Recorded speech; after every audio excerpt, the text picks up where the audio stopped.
Құрметті ұстаздар мен оқушылар, бүгін мен нөмір 21-ші орта мектептің кітапханасына келіп түскен жаңа әдебиеттермен таныстырамын. Әдебиеттің аты даналық әліппесі деп аталады.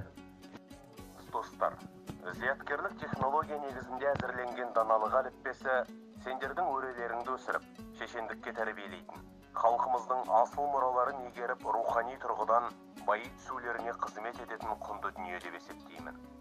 Халқымыздың жыр дастандарын, әңгүйлері мен аңыз әңгімелерін, шешендік сөздері мен бата тілектерін жаңаша негізде ұсынған бұл еңбек тың идеяларды тәуелсіз еліміздің жарқын болашағына қызмет еткізу орайында жасалған алғашқы қадам болып табылады. Ол сендердің көңілдеріңнен шығады деп үміттенемін. Даналық әліппесі сендердің өз отанын сүйетін әрі тектілдің тұлғалы азаматтары болып өсулеріңе ықпал етеді деп сенемін. Қазақстан Республикасының президенті Нұрсұлтан Назарбаев. Даналық әліппесі оқу тәрбие кешені. Жоба авторы Нұралы Құдайбергенұлы, Нұр Сұлтан қаласы.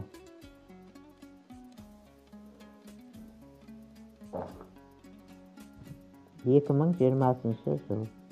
Даналық әліппесі кешенінің мазмұнына қобыз үні, домбыра күйі, бесік жыры, халық әні, халық аңызы, халық ертегісі, халық тағылымы, халық жыры, нақыл сөз, билер сөзі, аталар сөзі, бабалар батасы енгізілді.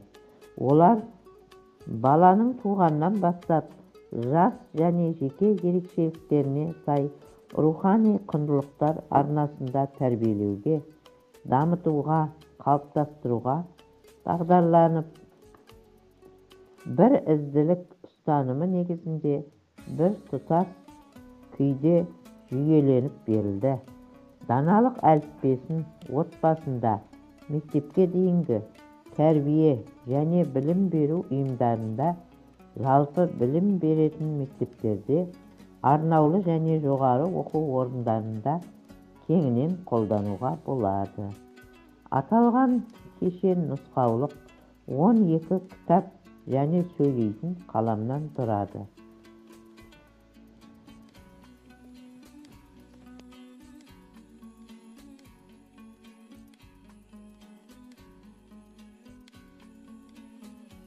Бабалар батасы,